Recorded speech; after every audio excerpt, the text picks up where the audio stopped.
I have to admit, I've been a little bit disappointed with Sony's lack of action, lack of movement, lack of really any kind of announcements regarding what's going on with Microsoft, Activision, Call of Duty in the future. Yes, they did give us that one line about, hey, we expect them to fully support everything that's going on with, the future, and we expect them to fully kind of, honor these agreements and things like that. I understand that, but that to me was an incredibly weak thing to do and say, because that's not giving your consumer base a lot to go on and a lot to be, I guess, I don't want to say thankful, but a lot of hope in the future, right? And then, of course, Microsoft and Phil kind of responded in a way that was very reminiscent, in my opinion anyway, of the same kind of way that we saw sort of a response from him regarding the game's Minecraft, right? So what I'm trying to say is, if we go back to the Minecraft situation, okay, we see that we're in a very much a weird type of situation where Minecraft was this huge game.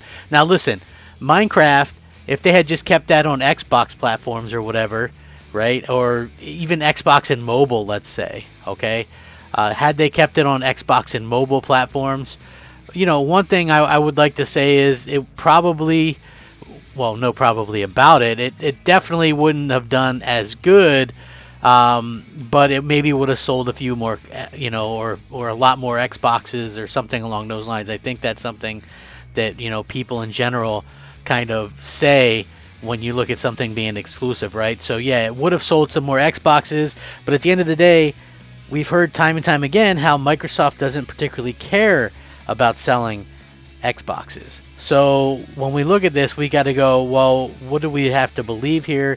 What is there that we can kind of take from this? And Sony's kind of lackluster replies really aren't exactly filling me with very much confidence as a fan of PlayStation, and I know that there's a lot of other PlayStation fans out there as well, and for me personally, I just feel like there should be better. But hey, there is some good news, and I wanted to talk a little bit about this because this just came out today, and we'll have to see what happens, but it's going to be a topic you don't want to miss, I can assure you of that much. Hey there everyone, I'm the Crapgamer. Of course, this is Crapgamer Reviews, your home for gaming news, opinions, reviews, and much more. You'll probably notice a few changes around here, but hopefully that doesn't stop you from giving us a like, and possibly even consider subscribing if you haven't already done so. Thank you so much for choosing to spend some of your free time with me today. It means the world to me. And again, I'm doing all this content, and really it just kind of comes down to, can you guys please help me out? Give me a like. It helps the content. It helps get it seen.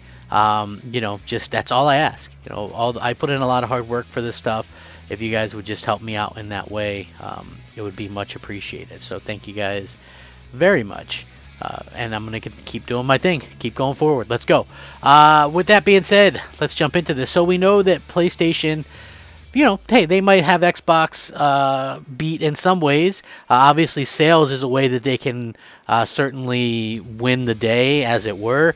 According to this new research, it looks like the PlayStation 5 could actually outsell Xbox Series X and S consoles 2-1 this year, according to data and analytics from Ampere Analysis. They've predicted this. So Ampere Research Director Piers Harding Rolls has forecast 18 million sales for Sony's console in 2022 and 9 million sales for Microsoft systems. However, he expects the Switch to be the year's leading console in sales with 21 million.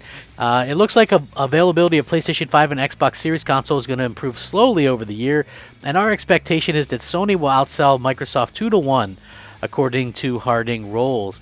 But actually, the biggest selling console in the market is going to be Nintendo Switch at 21 million units, and that will be driven by demand for the new Nintendo Switch OLED. Sony claimed last July that PS5 had become its fastest-selling console ever after topping 10 million sales globally just under a month faster than the PS4 managed.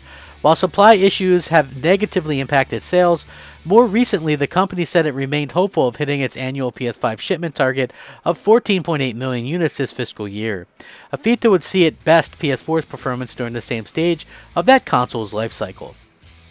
The company has also said it intends to ship more than 22.6 million PS5 consoles during its next fiscal year, beginning in April 2022. If achieved, it would beat a 24-year-old console sales record set by the original PlayStation. Now, the Xbox Series X and S system continued to sell faster than any previous generation of Microsoft console. The company's head of gaming also claimed that at this month, and a lot of people have it at around 12 million or so. In a New York Times interview, Phil Spencer said persistent Xbox shortages were not actually a result of less consoles being produced than was the case in previous generations. Instead, scarcity has been caused by a surge in demand since the onset of the COVID-19 pandemic. When you think about trying to get an Xbox or a new PlayStation right now in the market, they're really hard to find, and it's not because supply is smaller than it's ever been. Supply is actually as big as it's ever been. It's the demand that is exceeding the supply for all of us. At this point, we've sold more of this generation of Xboxes, which is Xbox Series X and S, than we had in any previous versions of Xboxes. So it's our job to get that supply there to meet the demand. Nintendo said in November that Switch had shipped 92.87 million units since launch in early 2017. Now, what's interesting about this is the PlayStation 5, continues to seem to just churn along and chug along no matter what happens. But I still think that all of this stuff, the negative stuff surrounding it, the things that are happening right now, aren't exactly helping Sony in any way reasonable. If you think about it, that's all I can say. Like, when it comes down to it, like, let's just say that they do lose, Call of Duty at some particular point. I feel like it's just one of those things that I feel like, how do you replace that, right? Like, I know a lot of people are like, well, they should get Resistance back and, start making that, or SOCOM, but I don't think there's any one answer realistically if you lose Call of Duty that does that, right? I mean, if there's Call of Duty fans, there's Call of Duty fans, and there's some that might, very well just go to Xbox to play Call of Duty, right? That's a very real possibility. Is it going to be, 10 million people? I doubt it, but it could get Xbox a few more million sales. Yeah, absolutely. Is it going to, is it going to be something that, Sony is going to be able to overcome? Probably, just because they do such a good job. I mean, if you think of things, the Switch is setting things on fire, and of course they have, these amazing games all of their own. But, basically, at the end of the day, the Switch is super successful based on the exclusives, and Sony is known for their exclusives. So they have a real shot to continue to do things that'll impress people and sell consoles. And it seems like, no matter what Microsoft does, there's always like, oh, well, PlayStation 5 sold out, or there's this amazing PlayStation 5 news, and it's like, so yes, it is negative that, they're going to lose out on the Activision stuff. But guess what? I mean, Horizon Forbidden West, Gran Turismo 7, Ghostwire Tokyo, the Uncharted Collection, God of War Ragnarok. These games are all coming out soon and this year, and that makes people not worry about that stuff too much right now. So I think that we do have a lot of that kind of going on right now.